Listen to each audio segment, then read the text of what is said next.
Well, look, thank you, Matthew, for that introduction and for that very warm welcome. I think this is the fourth time that I have attended this summit, twice as Police Minister and now twice as Shadow Home Secretary.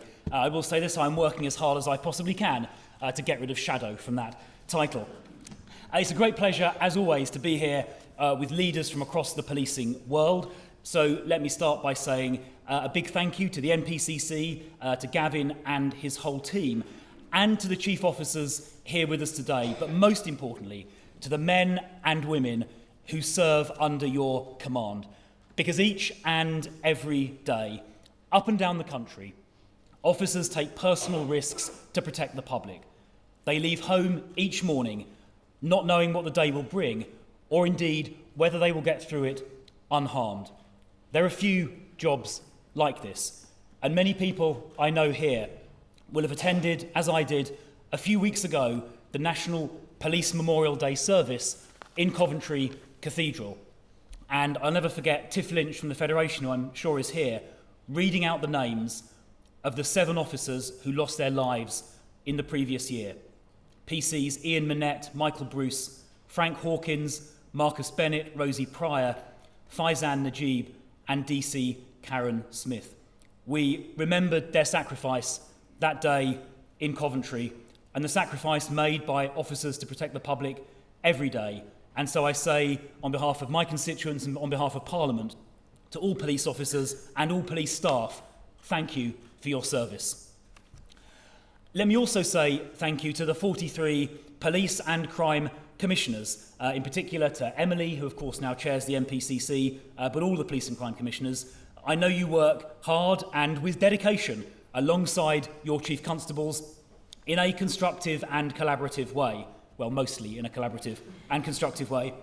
And I was extremely sorry to hear the government's announcement last week about the abolition of police and crime commissioners. Now, the transfer of PCC powers to elected mayors where they exist does make sense, and I support that plan. I tried quite hard to do it in the West Midlands a couple of years ago until I think it was Simon managed to block me. There he is, managed to survive my... Well, he managed to survive my attempt to abolish you, but you're not going to survive Shabala Mahmood's attempt to abolish you. But there we are. I bet you wish you didn't vote Labour now. But where there is, well, if you're going to wave your hand in the front row, you're going to get a bit of reverse echoing. But look, where there is no mayor, I do not think that abolishing police and crime commissioners is the right thing to do, because replacing a directly elected PCC with some kind of appointed committee of local councillors with no direct mandate and no direct accountability to the public on policing issues is, in my view, a backward step. The savings will be minimal, given the functions will, as far as I can see, be the same. And the truth is, as Matthew set out so clearly and so modestly, PCCs have provided genuine leadership over these last 13 years. I saw that directly during my time as Police Minister. PCCs from both parties, Labour and Conservative, working hard up and down the country, providing leadership not just in their local force areas, but on national issues as well. And Matthew mentioned some of those.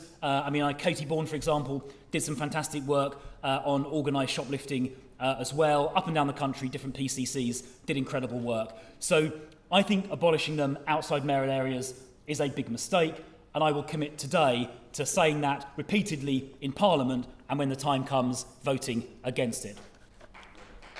Okay, I think there was exactly 43 people there clapping that line.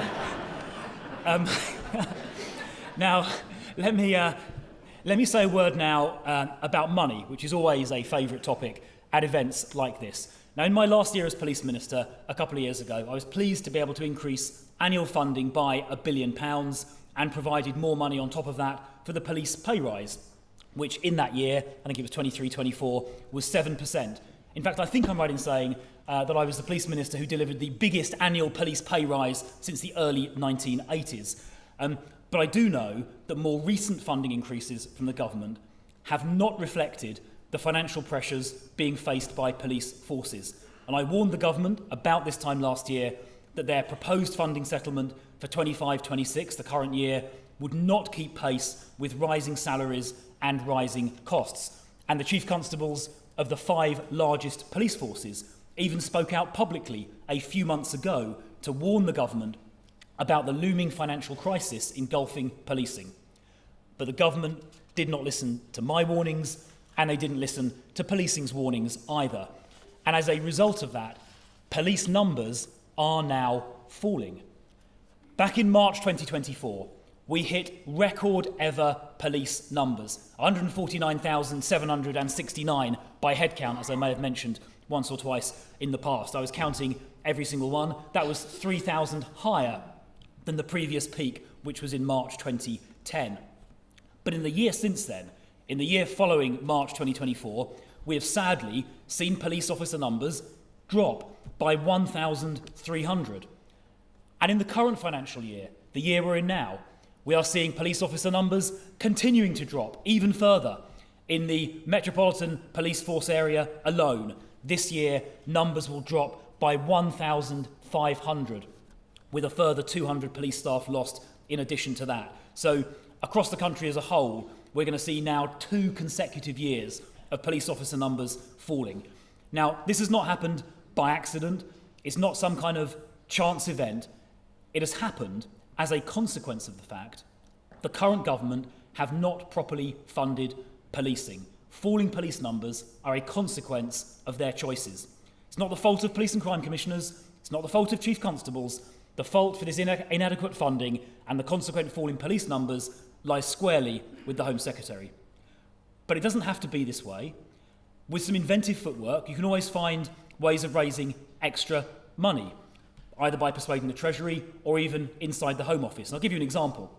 When I was Police Minister, I persuaded the then Immigration Minister to put up the charges and the fees for immigration visas and passports, which raised several £100 million. And I got agreement to put every single penny of that into policing. So there are ways of being inventive and creative, but current Home Office ministers, unfortunately, have not made those choices. And as a consequence, we have inadequate funding and falling police numbers. They have, in my view, made a very serious mistake. Now, you may hear from the new government about their neighbourhood policing guarantee. I'm sure they've been twisting your arms about it for the last year or so. But in my view, this is essentially a bit of a con, because of the, I think it's 13,000 people they refer to, only 3,000 are actually extra full-time warranted police officers going into neighbourhoods, and they're not even new. They're being mainly moved from other areas.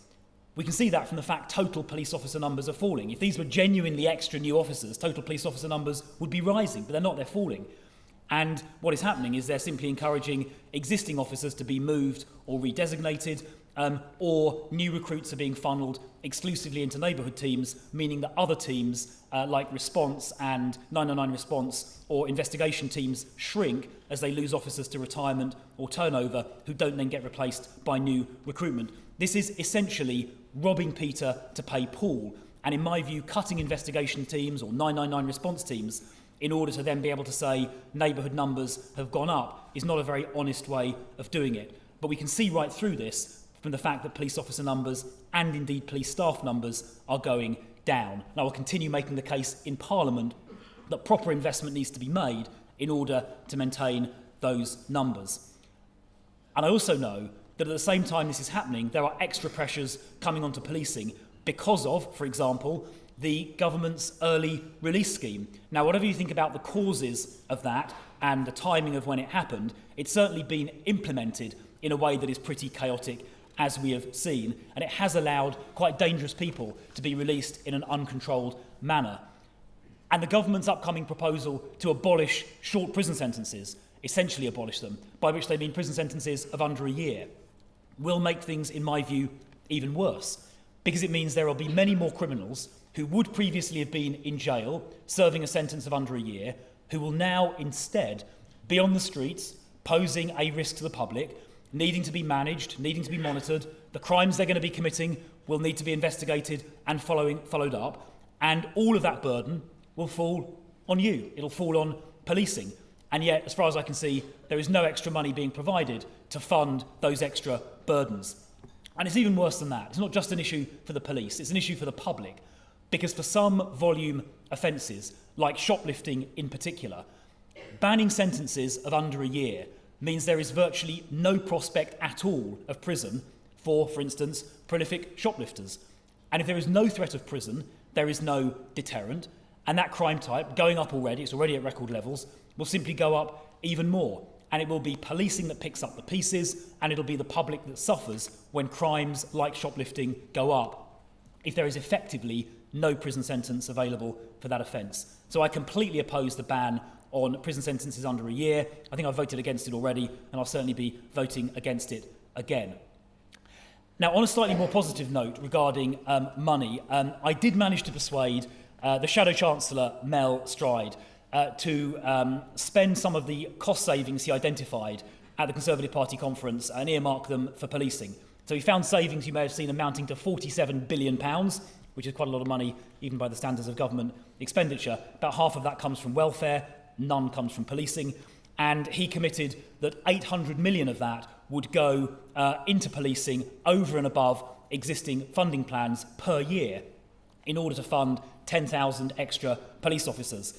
I was pleased to get that commitment. All I need to do now is win a general election in order to implement it. Any ideas on a postcard, please? Now, those 10,000 extra officers, which the £800 million would pay for, I'd like to see at least half of those intensively hotspot patrol year-round, not just over the summer, but year-round, the 2,000 micro neighbourhoods where crime is the highest.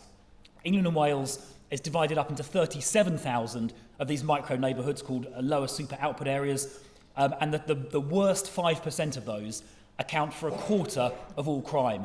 The worst one, by the way, is the little triangle of streets just to the south-east of Oxford Circus tube station. So if you happen to be wandering around Oxford Circus tube station after a few drinks later on this evening, do not have your mobile phone out of your pocket in that area. So I think surging hotspot policing into those 5% of neighbourhoods where crime is the highest is a good idea. And the evidence we've seen of hotspot patrolling when we piloted it a couple of years ago is that it doesn't just move, it doesn't move crime, it doesn't displace it down the street, it actually suppresses it. So that is a tactic I would certainly want to fund much more highly as Shadow Home Secretary. Home Secretary even. Now, preventing crime, as I just said, is critical.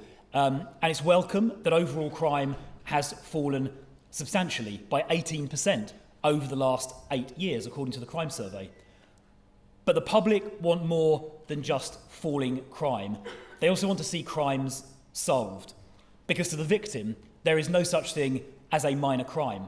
Whether it's a phone stolen, a car broken into, a home violated by burglary, or a shopkeeper's livelihood ruined by organised shoplifting, for the victim, these are all serious. And just as with higher harm offences, the public rightly expects action. And the truth is, not enough crimes are being solved. From shoplifting through to rape and serious sexual assaults, we collectively need to do a lot better. The most recent figures show that only around 9% of reported crimes were solved last year. It's gone up slightly, it was 8% the year before. But the fact that 91% of offences are going unsolved is simply too high. It's undermining public confidence in policing and allowing criminals to continue to offend unpunished.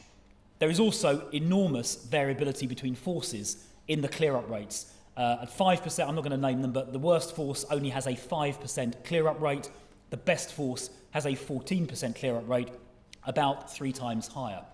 Now, a commitment was made about 2 years ago, or may even have been 3 years ago now, that the police would always investigate reasonable lines of inquiry where they exist, not just sometimes, but always. And I think it's vital that commitment is delivered in practice as well as simply in theory. And that means things like always, not sometimes, but always running crime scene images of a suspect through the retrospective facial recognition system against the 10 million custody images stored on the PND. And the AI now means, as you probably heard already today, that even partially obscured faces or images in shadow can now be matched. I went out not long ago with a team in central London who didn't even know they had access to the license to use the PND to run facial recognition searches. They thought they had to get some other team to do it, and consequently they weren't running images of suspects through the PND for a match, simply because they didn't know they had access to the system. So there are very simple practical things like fixing that, which could help us catch a lot more criminals. Things like always following geolocation data when someone's iPhone or iPad or bike gets stolen, always following up stolen goods that turn up advertised online. Those simple things will mean that clear-up rate of 9%, far too low, can be increased dramatically. And I would strongly urge everybody in a leadership role to focus very strongly on that number. Now, speaking of technology, that remains an area of huge interest to me, and I know to you as well. I used to speak about it incessantly when I was police minister. So I would like to take this opportunity to once again, probably for the 10th or 11th time, to draw attention to the potential of live facial recognition to catch wanted criminals. If no one has read it, the Met recently produced, I think about 4 weeks ago, a brilliant report into the deployments the Metropolitan Police have been running of live facial recognition in the year to September 2025. And I'd like to thank and commend the Met, and particularly Lindsay Chiswick. Is Lindsay here? Okay, there are my commendation will fall on deaf ears then. But Lindsay and her team have done a great job. The report showed the Met deployed live facial recognition 1,200 times in that year. They scanned 3 million people, passers-by, going past the cameras. There were only 10 errors, only 10 people inaccurately identified. And those deployments led to 962 arrests, almost 1,000 arrests, 549 of whom were people wanted by the court, so they'd failed to show up to a court hearing, and another 400 or so who were wanted by the police for various serious criminal offences, including 6 wanted rapists who were caught as a result. And it's been particularly used in Croydon, the borough that I represent in Parliament, at my request. It's been very successful there. About 200 of those arrests were in Croydon alone. Crime in Croydon Town Centre has gone down by about 20% as a result, because criminals know they may get caught if they wander through Croydon Town Centre. And because the images of passers-by are immediately and automatically deleted, when I explain that to the public in Croydon, they're fine with it. There's no objection on civil liberty grounds. The public are very happy that hundreds of criminals are getting caught, and all they've got to do the only price they pay is they get scanned as they walk down Croydon High Street or past East Croydon Station, and their image gets immediately deleted. There is very strong public support for this when it's explained properly.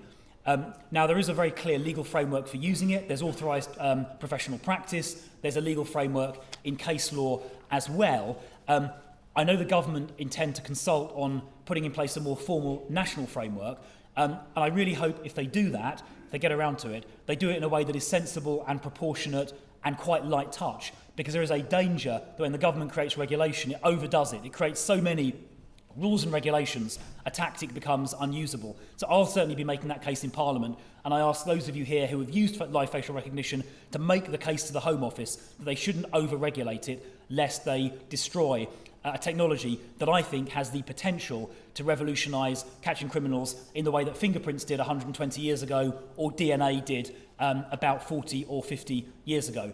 If you can scan people walking down the street, and if they are wanted, you can identify them, that is an incredibly powerful tool. Now, there's a lot of other technology I could talk about, but I won't today. Knife scanning technology that I hope is still being developed, the use of AI that you heard about earlier today, robotic process automation, the work going on in Bedfordshire with Trevor Roddenhurst and with Palantir that has been revolutionary. So many opportunities to use technology to catch criminals, and I strongly encourage everybody to embrace them with enthusiasm. I would also encourage everyone to avoid wasting time on things that are not the public's priorities. And in that context, I'd like to particularly mention non-crime hate incidents, which in my view waste time, about 60,000 hours of police time each year. Where the criminal threshold is not met, in my view, the police should not be wasting time investigating it. There are some amendments down in the Lords by Toby Young and Bernard Hogan-Howe, who many of you, of course, will know, to completely abolish non-crime hate incidents. I had a little go in the House of Commons, but unfortunately, being on the wrong end of 180 government majority, I didn't get that one through. But hopefully Toby and Bernard will. In the meantime, I strongly commend the Met and other forces for saying they will no longer investigate non-crime hate incidents. It is a waste of police time, only if the intelligence is likely to help solve or prevent a crime like any other piece of intelligence should it be investigated or recorded, but we should treat it just like any other piece of intelligence and not give it its own category. So I hope that amendment passes, but if it doesn't, I urge people to follow the Met's example and stop investigating where there is no threat of imminent criminality. Now, I'd also like to take this opportunity to commit to backing the police publicly and legislatively where you use your powers to protect us, the public, and to catch criminals. You often have to use force to detain suspects, conduct stop and search, engage in high-speed pursuit, use tactical contact, or occasionally discharge a firearm. And it is strongly in the public interest that police officers always have the confidence to act decisively within the law where needed to protect the public. And I'm concerned that the balance is currently in the wrong place because many officers feel they can't use those powers in case they get unreasonably treated subsequently by the IOPC or indeed criminally prosecuted. We've all seen the Chris Philp case and the case a few years before that of the high-speed drive to a terrorist attack on Streatham High Road where the officer driving the car got prosecuted for dangerous driving even though he was driving to a terrorist incident.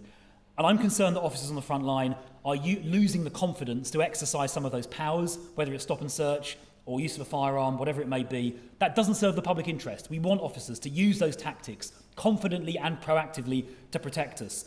And now we introduced some changes in government that the new government have carried on with, but I would like them to go further to support the police in the use of these powers by saying that if a police officer uses their powers in line with their training and in line with procedures, they should be immune from misconduct proceedings and immune from criminal prosecution. The police have our backs. The least we can do is make sure that we have your back so that when you take action to protect us, you can do so confidently and safe in the knowledge that unreasonable proceedings won't follow. And speaking of police tactics, I would also like to strongly encourage the use of stop and search to protect the public, because taking knives off the streets saves lives. Now, some people say that particular communities are unfairly or disproportionately targeted, but I don't think that is true, because analysis of Metropolitan Police data by the Centre for Policy Studies shows that the rate of stop and search is proportionate to the offending population, not the general population, the offending population, which is what you would expect. And moreover, the success rate of stop and search, the proportion of stop and searches resulting in knives or drugs being found, is constant across all ethnic groups. It's around about 30% for the Met. 30% of searches find something, 70% don't. But that figure is constant across ethnic groups, which demonstrates nobody is being unfairly picked on. So I strongly urge forces to increase the use of stop and search to save lives and take knives off the streets. And I will seek to legislate in Parliament to allow Section 60 suspicion-less stop and searches to be made routine and permanent in high crime areas rather than only used by exception as currently. And I will also try and legislate in Parliament to lower the threshold for regular suspicion-based stop and searches to make it easier to use the tactic. And this, I think, speaks also to an important point about police data. Because when looking at the proportionality of police action, whether it's stop and search or arrest rates or anything else, it's very important to compare that police data to the demographics of the offending population and not the demographics of the general population. Because otherwise, people may draw unfair conclusions and make unfair and unfounded allegations of police racism. Now, I recently wrote to Gavin and to Andy Marsh about this, making that point. I was a bit disappointed by their reply, and I would ask them to think again about this, because when looking at arrest rates and stop and search, we should be comparing those to the offending population, and when you look at it in that way, I think it demonstrates the police are behaving reasonably. Just to speak honestly, I was very disappointed, indeed shocked, to read a passage in the Police Anti-Racism Commitment which says the police should engineer equal policing outcomes for each ethnic group. But that is unreasonable. Indeed, it's impossible if the patterns of underlying behaviour are different between different groups. That is clearly wrong, and in fact it is, in my view, actually racist. Everyone should simply be treated the same, equal before the law, and yet that document says people should be treated differently. I think that is completely unreasonable, and I urge the NPCC and College of Policing, who own that document, to delete the particular passage I've just referenced. Everybody should be treated equally before the law and not treated differently, as that document wrongly suggests. Now, let me just finish on a slightly happier note, and that is to make a very general observation, that the whole basis of our civilization rests upon the lawful behaviour of our citizens.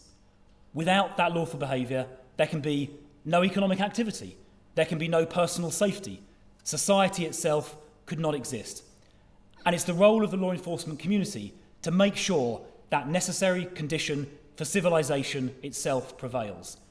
And it's been the case through history, whether going back to the time of ancient Rome and the cohortes urbanae, effectively the police force of Rome, or the ealdormen of Anglo-Saxon Britain keeping the peace, the King's Peace, or the sheriffs of the American West. Every civilization has needed law enforcement. And now the people in this room provide that in the United Kingdom, in a direct tradition nearly 200 years old. We, the public, depend upon you. And those of us in politics with our country's interests at heart, I think, have a duty to encourage, support, and sustain the police in the vital work you do. That is why I will always support the police, back the police in the use of their powers, offer my honest opinion when I disagree, but ultimately I'm here to support and encourage the work the police do. You have our backs, and we should have yours. So thank you for everything you do.